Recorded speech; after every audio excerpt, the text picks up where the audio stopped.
বাঁকুড়ার যে গাড়িটা সেটা ছাড়লো মশাগ্রাম বাঁকুড়ার মেমোগুলো। ওই যে গাড়িটা যাচ্ছে, এই হচ্ছে সেই মশাগ্রাম স্টেশন, যেখান থেকে আপনার বাঁকুড়া এবং পুরোপুরিভাবে মশাগ্রামের মধ্যে পুরোপুরি সংযোগটা হয়। ওই দিনের বেলা মনে করুন গোটা ছয়েক গাড়ি চলে, একটা 5টা আছে, একটা 8টার সময় আছে, আর একটা আছে এই যে এই 12টা 20 গাড়িটা এইমাত্র ছাড়লো 12:30টার আশেপাশে।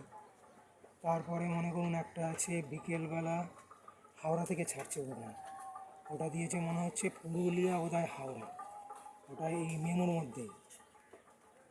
আর একটা বোধহয় রাত্রিবেলার দিকে আছে, সেই গাড়িটা নিয়মিত যায়ও না, এইরকম 5খানা গাড়ি আবার আপ ডাউনও করছে, ওই গাড়িটা ছাড় নেই মাত্র।